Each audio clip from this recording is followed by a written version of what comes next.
시청자 여러분 안녕하세요. 머니올라 시간입니다. 오늘 조금 특별한 자리 마련했습니다. 일도 열심히 하고 재테크도 야무지게 하는 젊은이 한 분 모셨습니다. 돈누 임종현 씨입니다. 어서 오십시오. 반갑습니다.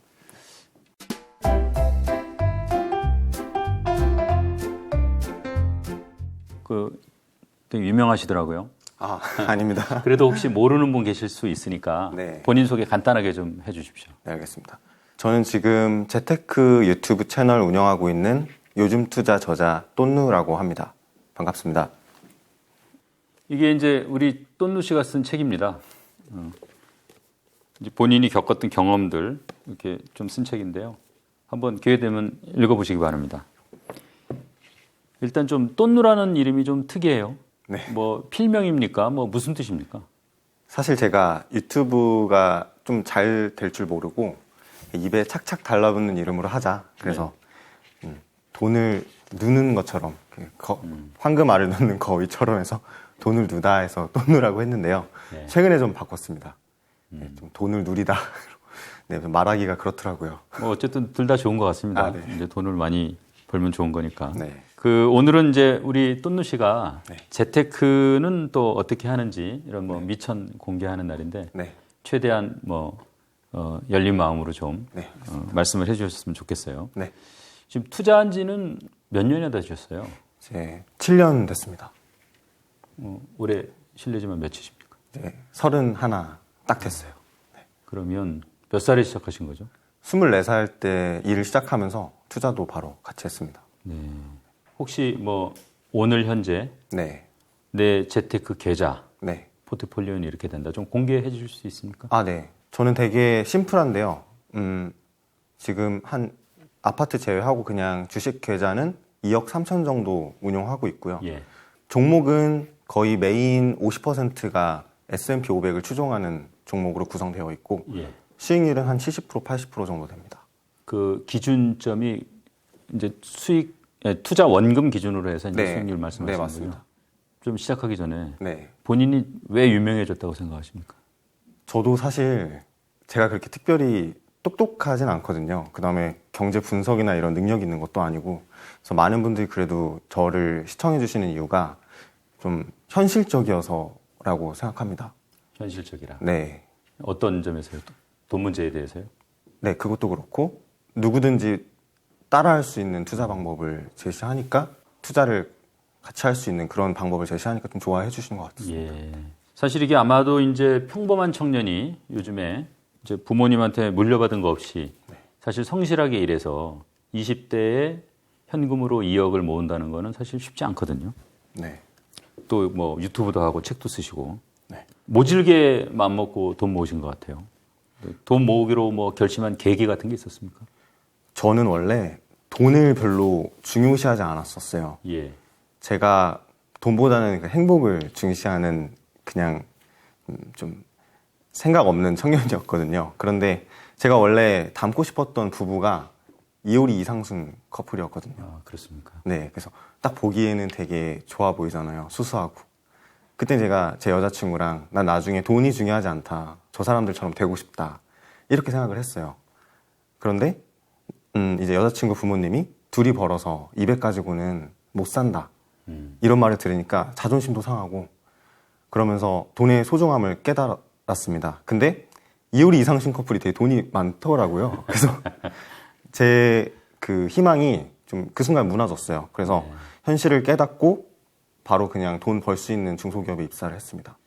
네. 그 당시에 이제 여자친구분하고 두 분이 월 수입 합쳐서 200만 원이었나 보죠? 네.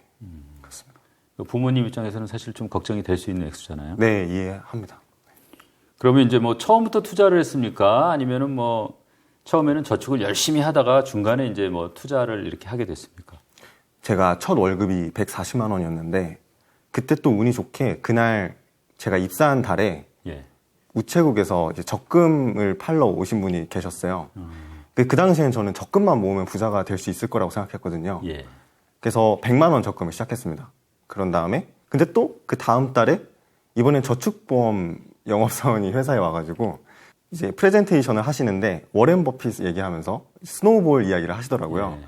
그래서 그 바람에 또 제가 흔들려서 16만 원짜리 저축보험을 가입을 해서 116만 원을 그렇게 저축을 시작했는데 그러고 나서 뭔가 좀 이상하더라고요. 아무리 계산해도 이렇게는 엄청 오래 걸리겠더라고요. 제가 원하는 금액까지 도달하기가. 예. 그래서 이제 투자서적이라는 걸 좀 알아봤습니다. 제가 처음 들었던 책이 피터 린치의 투자 이야기였는데 네. 그때 좀 충격을 막 받고 투자를 시작했죠. 뭐 차차 이제 구체적인 노하우는 확인을 해 나가겠지만은 네. 20대가 지나가기 전에 현금 2억 원을 모은 가장 핵심적인 비결, 네. 뭐 한마디로 정리하면 어떤 겁니까? 지루해도 꾸준함이라고 생각합니다. 네. 꾸준하게 변함없이. 네. 예. 이게 지금 한 달에 뭐 100만 원, 150만 원. 이제 그 자체로는 크지 않은 이제 액수일지 몰라도 네. 이게 사회 초년생 입장에서 쓸 거 다 쓰고 이 정도 액수의 여유자금 만들기가 사실 만만치 않지 않습니까? 네. 쉽지 않죠.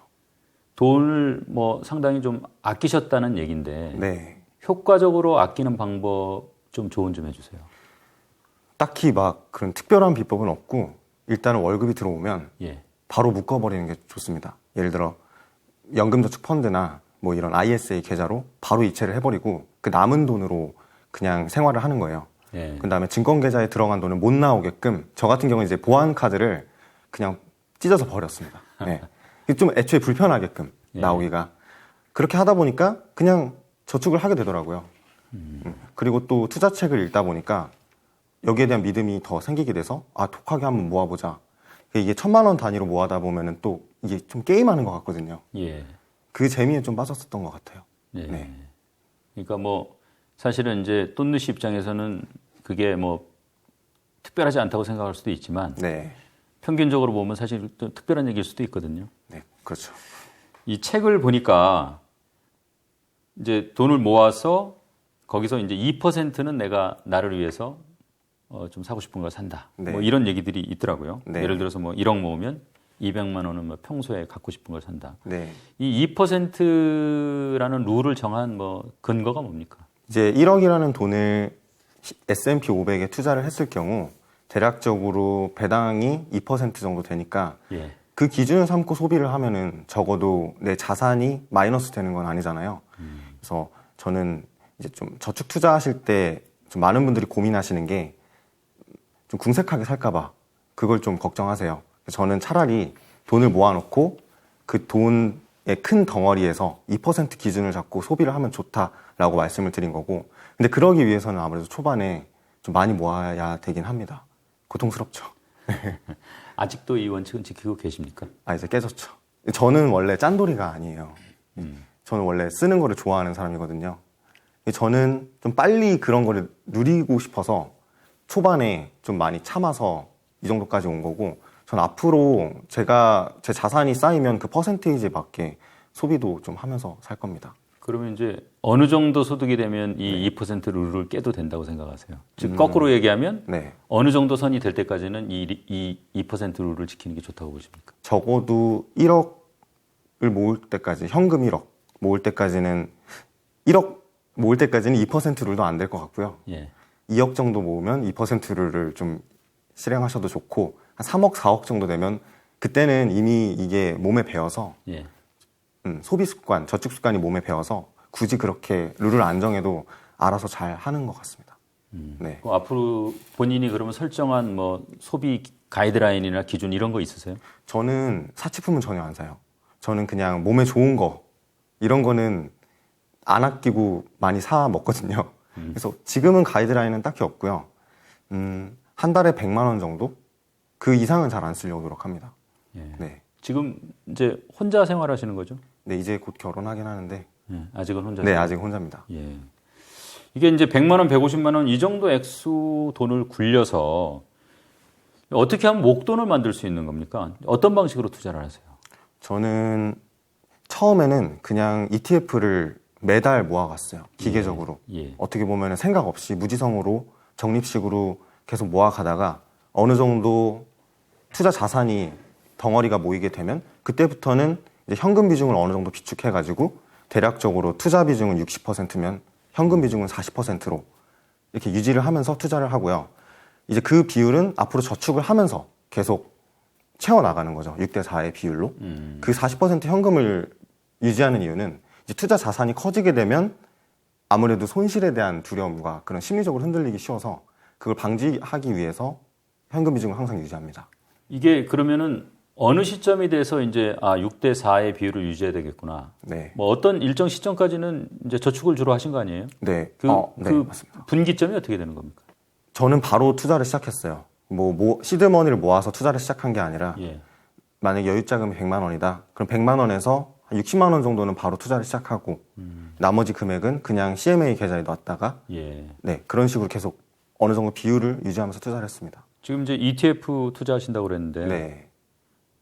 이런 뭐 투자 방법을 선택한 이유가 있습니까? 저도 지금 ETF 투자를 지향하는 사람이긴 하지만 처음에는 개별주도 많이 했고요. 예. 단타도 많이 해봤고 트레이딩도 많이 해봤습니다. 예. 그런데 이게 결과가 좋지 않더라고요. 그래서 이제 많은 투자의 구루들이 추천하는 방법이 인덱스 펀드에 장기 투자하라라는 말을 하잖아요. 예. 저는 처음에는 그 말을 믿었다가 중간에 좀 그 믿음이 사라졌었어요. 왜냐하면 너무 느리고 지루하니까. 그런데 그 단타와 트레이딩이 저와 맞지 않는다는 걸 깨닫고 다시 돌아온 케이스입니다.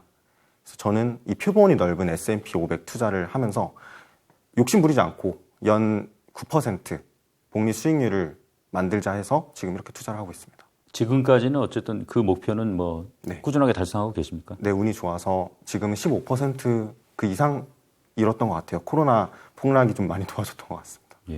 네. 중간에 이제 코로나가 있어서 조금 더 도움이 됐군요. 네, 맞습니다. 지금 나스닥 같은 거는 뭐 안 하시고 S&P 500만 이 투자를 하시는 특별한 이유가 있습니까? 나스닥도 좋은데 기술주에 너무 치중되어 있어서 저는 그 한 섹터의 산업이 좀 불황을 맞을 경우 많이 흔들릴 거라고 보거든요. 예. 물론 S&P 500 자체도 지금 기술주 비중이 상당히 높지만 그래도 이 세계 시장의 기준이 되는 만큼 S&P 500이 표본이 넓기 때문에 저는 나스닥 투자는 그렇게 좋아하지 않습니다. 그럼 다우존스나 뭐 이런 것도 네. 또는 뭐 이를테면 뭐 필라델피아 뭐 반도체 지수라든가 네. 뭐 전기차, 네. 뭐 친환경 뭐 에너지 네. 이런 섹터 ETF는 안 하시는 거군요. 네, 전혀 안 합니다. 리스크 때문에 그러신 건가요? 수수료도 비싸고 굳이 거기에 투자를 안 해도 S&P 500에 다 포함이 되어 있거든요. 굳이 그런 새로운 신기술 투자에 제가 잘 이해도 못 하는데 투자할 필요는 없다고 생각합니다. 레버리지 ETF 뭐 지금 보면 늘 이제 상위 이 소위 말하는 서학개미가 네. 투자하는 그 목록에 보면 항상 상위 투자 10개 종목 안에 이 레버리지가 들어가요. 네. 우리 또누 씨는 레버리지 ETF는 안 하세요? 절대 안 합니다. 그게 레버리지 ETF, 많은 분들이 저한테 질문을 해주세요. 레버리지 ETF는 어떻게 생각하냐. 그런데 그 질문 자체가 전 잘못된 것 같은 게 레버리지의 그 상승에 대한 매력 때문에 물어보시는 거지 그 하락에 대한 그 이해는 전혀 없이 물어보는 거거든요. 예. 예를 들어서 얼마 전에 넷플릭스가 좀 난리가 났잖아요. 그렇죠. 많이 떨어졌죠. 네, 근데 넷플릭스 3배 추종하는 레버리지 ETF가 있다고 하더라고요. 아, 그렇습니다. 근데 그게 상폐가 됐답니다. 그래서 저는 그 레버리지의 위험성이 그만큼 크기 때문에 지양합니다. 이게 이제 미국 ETF 투자한다 그러면 우선 미국 시장에 직접 투자하는 방법이 있을 테고요. 네. 또 요새 뭐 연금 저축 같은 걸 통해서도 이제 네. 그 국내에 만들어진 그 미국 주식을 대상으로 한 ETF 같은 게 있지 않습니까? 네. 연금 저축 같은 경우에 이제 세금도 좀 아낄 수 있고. 네. 우리 또누 씨는 뭐 어떤 방식으로 활용을 해서 ETF 투자를 하십니까? 저는 반반 하거든요. 연금저축펀드의 반, 직투의 반. 그렇게 하는 이유는 일단 연금저축펀드는 세금을 많이 아낄 수 있고 또 추가 납입금을 불이익 없이 언제든지 중도 인출이 되기 때문에 예. 그 비상금 대처하기가 상당히 좋고요. 네. 그런데 이걸 또 연금저축펀드에 너무 다 투자를 하기에는 나중에 연금 소득세 부담이 될 수 있기 때문에 전 미국 직투 나중에 이제 배우자 증여세, 절세 혜택을 또 보기 위해서 6억 원까지 이제 증여세, 비과세가 적용이 되잖아요. 예. 저는 그 비중을 맞추면서 지금 투자를 하고 있습니다. 최대한 세금을 덜 내는 방향으로. 그러면은 이제 상당히 좀 앞으로 내가 이제 어느 정도 큰 액수가 됐을 때 네. 그때 결과적으로 이제 세금 뭐 이런 거 다 계산해서 네. 결과적으로 가장 좋은 이제 포트폴리오 이런 걸 좀 네. 생각한다 이런 말씀이시죠? 네, 맞습니다. 어떻습니까? 뭐 아까 이제 워렌 버핏 뭐 말씀하셨는데 이제 그분도 이제 ETF를 사라고 그랬어요. 네. 근데 이제 그분의 조언은 조언이고 우리 이제 뚠누 씨가 지금 7년 가까이 이제 ETF 투자를 뭐 중간에 공백이 있었지만 네. 하셨으니까 네. 본인은 이제 7년 하고 나니까 어떤 생각이 드세요? 정말 정신적으로도 수익률 측면으로도 ETF 투자가 좋다. 저는 그렇게 생각을 해요. ETF, 이 시장 전체에 투자하는 건 사실 분석이 좀 무의미할 수 있거든요. 그 안에 있는 기업들이 너무 많다 보니까 예. 정확한 분석이 어려워서 그냥 생각 없이 장기적으로 투자하기가 좋습니다. 그렇다 보니까 제 본업에 집중할 수 있고 아니면 색다른 사업에 집중할 수 있고 아무래도 삶이 조금 더 생산적으로 변하는 것 같아요. 예. 투자는 투자대로 하고. 그럼 지금도 이제 적립식으로 계속 사 모으시는 건가요? 지금은 적립식은 아니에요. 지금은 이제 주식의 비중이 좀 많아져서 예. 현금 비중을 조금 더 늘리고 있습니다. 그러면 지금은 이제 매달 사는 거는 안 하신다는 얘기고 네. 그러면 어떻게 타이밍을 봐서 뭐 매매를 하시는 거예요? 사실 마켓 타이밍도 서로 사실 믿지는 않은데 예. 저는 역사적인 그런 기록을 좀 많이 보는 편이에요. 예. 예를 들어서 지난 100년간 거의 90년간 MDD라고 하죠. 역사상 하락폭이 평균적으로 마이너스 16.3% 정도가 된다고 해요. 예. 그럼 저는 그걸 기준으로 그만큼 떨어졌을 때 갖고 있는 현금 비중을 20%를 더 추가해서 투자한다던가 그런 식으로 지금 대응하고 있습니다. 예. 네. 그러면 이제 어떤 사람이 적립식 투자를 해야 되고 또 어떤 사람이 이제 지금 우리 저 뚠누 씨가 하는 것처럼 네. 이제 가격의 동향을 보고 현금을 갖고 있다가 네. 적절한 시점에 들어가서 사고 그런 구분은 어떻게 해야 되죠?